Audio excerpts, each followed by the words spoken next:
Hola amigos, hoy con una historia desgarradora, Frankenstein o el moderno Prometeo, de la célebre escritora Mary Shelley. Te cuento todo sobre esta tremenda obra.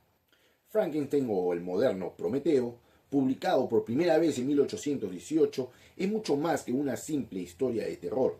Es una obra maestra de la literatura que trasciende los géneros para explorar cuestiones filosóficas, éticas, sociales profundas, que sigue resonando en el siglo XXI. Mary Shelley, con una perspectiva notable para su joven edad, teje una narrativa que es a la vez una advertencia contra la ambición desmedida y una meditación sobre la soledad, el prejuicio y la responsabilidad de un creador. La novela, envuelta en una atmósfera gótica y empapada de espíritu romántico, nos confronta con la monstruosidad, no solo en su forma física, sino también en la indiferencia y el abandono humano. Es una lectura esencial para comprender los orígenes de la ciencia ficción, el terror gótico y las complejidades de la naturaleza humana. Sin más, vamos con el resumen de la obra.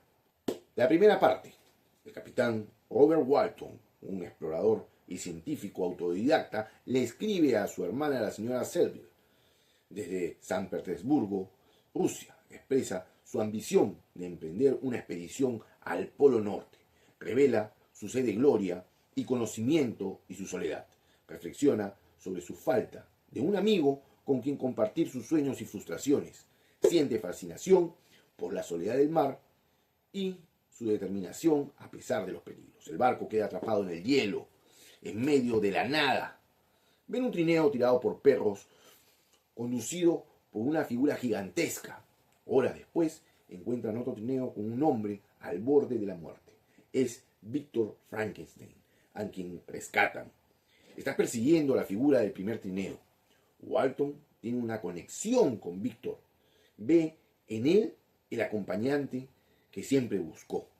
En la segunda parte, la narración de Víctor Frankenstein describe su feliz infancia en Ginebra, rodeado por el amor de sus padres y la compañía de su hermana adoptiva Elizabeth Lavenza, a quien ama profundamente. También presenta a Henry Clerval, su mejor amigo, un alma sensible y creativa. Víctor muestra una inclinación por el conocimiento y lo oculto, leyendo ávidamente las obras de filósofos naturales obsoletos como Cornelius Agripa, Paracelso y Albert Magnus. Víctor asiste a la Universidad de Ingolstadt para estudiar ciencias. Sus primeros encuentros con la profesión lo desilusionan. El profesor Krempin lo ridiculiza por su interés en la alquimia, pero el profesor Watman lo inspira con la promesa de que la química moderna, instándolo a perseguir el conocimiento sin límites.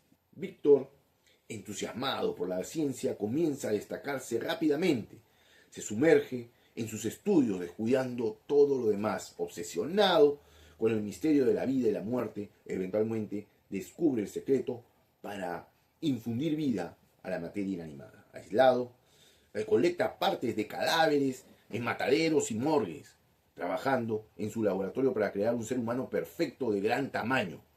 Su salud y cordura se deterioran. Víctor logra insuflar vida a su creación, pero el resultado es grotesco. La criatura tiene ojos acuosos, piel amarillenta, labios negros y cabellos lacios. Horrorizado por lo que ha hecho, Víctor huye de la habitación. Sufre una pesadilla de terror. Al despertar, encuentra a la criatura mirándolo. Huye nuevamente por las calles. Se encuentra con Henry Clerval, su amigo, quien ha llegado para estudiar. Víctor, en un estado de pánico, cae gravemente enfermo. Henry lo cuida durante meses. Víctor recibe una carta de Elizabeth. Ella expresa su preocupación por él, dando noticias de su familia. Víctor se siente culpable por lo que ha creado, pero intenta ocultar su secreto a Henry. Víctor se recupera por completo. Decide regresar a Ginebra. Recibe una carta de su padre que le da una terrible noticia. Su hermano menor William ha sido asesinado. Triste, Víctor sospecha inmediatamente de la criatura. Regresa a Ginebra, pasa por el lugar del asesinato y ve a la criatura. Esto confirma sus peores temores. Su creación es la responsable. La evidencia circunstancial apunta a la señorita Justine Moritz, quien es acusada del asesinato. Víctor sabe la verdad, pero teme confesar su secreto por el deshonor y la incredulidad que suscitaría. El juicio se lleva a cabo a pesar de su inocencia. La valiente defensa de Elizabeth, las pruebas circunstanciales, la ejecutan. Víctor, abrumado por la culpa y el remordimiento, sabe que dos inocentes han muerto por su negligencia, secreto y su responsabilidad. Víctor busca consuelo, pero la tristeza lo sigue. Se encuentra con la criatura. Esta se acerca a él, reprochándole su abandono y su odio. La criatura exige ser escuchada, prometiendo contarle la historia de su sufrimiento. Víctor, furioso, accede a escuchar su relato.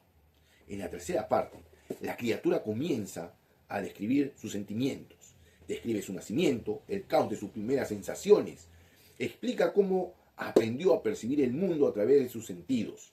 Encuentra refugio en una cabaña, pero es expulsado violentamente por sus habitantes. Finalmente, se instala en un cobertizo adyacente a la humilde cabaña de la familia de Lacey, donde puede observarlos sin ser vistos. Los de Lacey están conformados por un anciano ciego, su hijo Félix y Ágata. Aprende de su bondad y su amor mutuo. Ve que están empobrecidos y los ayuda secretamente cortando leña y retirando la nieve. Aprenden el lenguaje y las costumbres humanas. Se siente solo, pero encuentra consuelo en la presencia de esta familia. Sefi, una joven turca, llega a la cabaña de los de Lacey. Félix le enseña francés como la historia humana, la sociedad y el amor. La criatura se da cuenta de su propia deformidad y su soledad en contraste con la belleza y la conexión de la familia. Los de Lacey eran una familia noble y próspera que cayó en desgracia después de que Félix intentara ayudar al padre de Sefi, un comerciante turco injustamente encarcelado, a escapar. Félix fue traicionado y la familia perdió su fortuna y reputación. Esta historia de injusticia y sufrimiento humano resuena profundamente en la criatura, que expande su conocimiento y comprensión del mundo. Decide presentarse ante el anciano de Lacey, que es ciego y no puede juzgarlo por su apariencia. La conversación inicial es prometedora y la criatura siente un atisbo de esperanza. El resto de la familia regresa sorpresivamente y al ver a la criatura la atacan violentamente. Félix lo golpea, Ágata se desmaya y Sefi huye. La criatura, destrozada, huye de la cabaña, conteniéndose porque tranquilamente pudo matar a todos. Su bondad se convierte en odio y deseo de venganza. Siente profunda desesperación, se da cuenta de que nunca será aceptado por la humanidad. En su camino hacia Ginebra, encuentra al joven William Frankenstein. Intenta secuestrarlo para criarlo y hacerlo su amigo, pero al descubrir que era un Frankenstein, lo estrangula. Coloca el medallón de Caroline Frankenstein en el bolsillo de la ejecutada, la señorita Justine Moritz, incriminándola. La venganza es el único propósito y exige a Víctor que le cree una compañera, una criatura igual a él, para aliviar su insoportable soledad. Amenaza con hacer más daño si es que el profesor, se niega. La cuarta parte es la persecución mutua. Víctor, horrorizado por las acciones de la criatura, comprende su desesperación y la lógica de su petición. Acepta regañadientes con la condición de que la criatura y la pareja abandonen el mundo, nunca más se acerquen a la humanidad. La criatura se retira, prometiendo vigilar el progreso de Víctor, quien pospone la tarea, sintiendo repulsión por lo que tiene que hacer. Su padre malinterpreta su melancolía, sugiere que se case con la señorita Elizabeth. Víctor se niega a casarse antes de completar su terrible tarea. Decide viajar a Inglaterra para cumplirla, llevando a Henry Clerval con él. Viaja por Inglaterra. Víctor sufre mentalmente por la tarea que le espera. Víctor se separa de Henry y se establece en una remota isla de las Orcadas, en Escocia, para trabajar en la segunda criatura. A medida que avanza la duda y el horror lo invaden, piensan que la nueva criatura podría ser aún más malvada, podría reproducirse y crear una raza de monstruos, o la criatura femenina podía rechazar a su pareja, y sería peor aún. Mientras la criatura original lo observa desde la ventana, Víctor, en un ataque de furia y miedo, destruye a la segunda criatura, antes de completarla. El monstruo, enfurecido, devastado, jura venganza. Estaré contigo el día de tu boda. Víctor, temiendo ser descubierto, arroja los restos de la segunda criatura al mar. Víctor es arrestado en Irlanda por el asesinato de Henry Clerval. La criatura ha cumplido su amenaza, asesinando al mejor amigo de Víctor. Se enferma gravemente y es encarcelado. El juez Kirvin se compadece de él. Es absuelto por falta de pruebas, ya que un pescador testifica haber visto un barco similar al suyo en la distancia. Regresa a Ginebra con su padre, sintiéndose perseguido por el destino. Temiendo el juramento de la criatura sobre sus noches de bodas, Víctor y Elizabeth planean casarse, empujados por el deseo de su padre de verlos felices y su propia esperanza de que el matrimonio pueda traer la paz. Víctor planea enfrentarse a la criatura después de la boda. Asume que la amenaza se refiere a su propia muerte. La boda de Víctor y Elizabeth se celebra viajando a una villa junto a un lago para su luna de miel. Tenso y armado, espera la llegada de la criatura, pero su atención se centra en él mismo. La criatura ataca a Elizabeth en el dormitorio nupcial y la estrangula.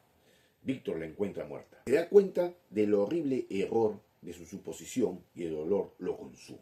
Su padre, devastado por la muerte de Elizabeth, muere poco tiempo después. Víctor pierde a toda su familia y jura vengarse de la criatura. Dedica el resto de su vida a perseguirlo por todo el mundo, arrastrando sus movimientos a través de notas sarcásticas que la criatura le va dejando. La salud de Víctor se deteriora rápidamente debido al frío y el agotamiento y el trauma. Es en este punto que Walton y su tripulación lo encuentran moribundo en el hielo. Víctor concluye su relato instando a Walton a no cometer los mismos errores y, si es posible, completar su venganza contra la criatura. Continúa la carta 4. Walton escribe a su hermana relatando la muerte de Víctor. La tripulación de Walton, desmoralizada por el frío y la prolongada expedición, insisten en regresar a casa. Walton se ve obligado a ceder, lamentablemente, no haber alcanzado sus metas. Walton descubre a la criatura junto al cuerpo de Víctor, lamentándose profundamente la muerte de su creador. Explica a Walton su propio sufrimiento, su arrepentimiento y la agonía de su existencia. Expresa que sus crímenes fueron impulsados por la soledad y el rechazo, no por una maldad inherente. Dice que su propósito, al hacer sufrir a Víctor, ya no existe y que su propia existencia se ha vuelto una carga. Anuncia su intención de suicidarse para que nadie más pueda estudiar sus restos o intentar recrear su existencia.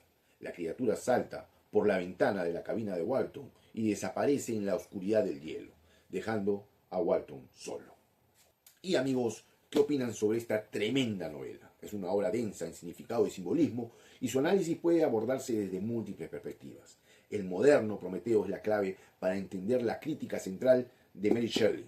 Al igual que el titán Prometeo robó el fuego de los dioses y fue castigado por su osadía, Víctor Frankenstein roba el fuego de la vida y sufre un castigo igual de devastador. La novela condena la ambición desenfrenada que no considera las implicaciones éticas y morales de sus descubrimientos, sin prever las consecuencias de sus acciones, ni asumir la responsabilidad de su creación.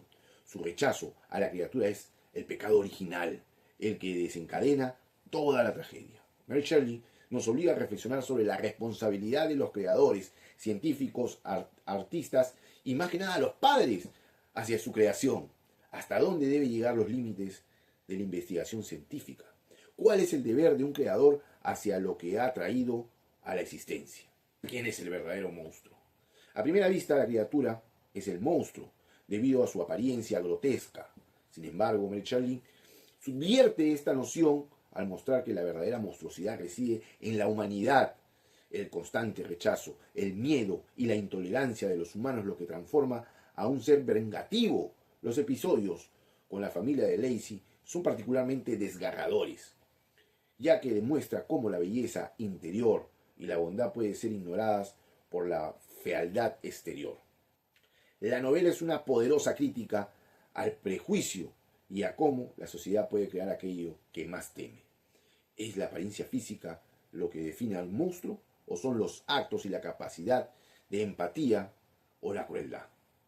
La criatura es en esencia un reflejo distorsionado de la humanidad que experimenta. La criatura es un ser solitario por excelencia, condenado a una existencia sin compañía ni aceptación. Su desesperado ruego por un acompañante es un testimonio de la necesidad humana fundamental de conexión y pertenencia. Esta tremenda obra ha sido llevada a la pantalla grande. Gracias amigos por seguir hasta aquí. Suscríbanse al canal y nos vemos en la próxima entrega. Adiós.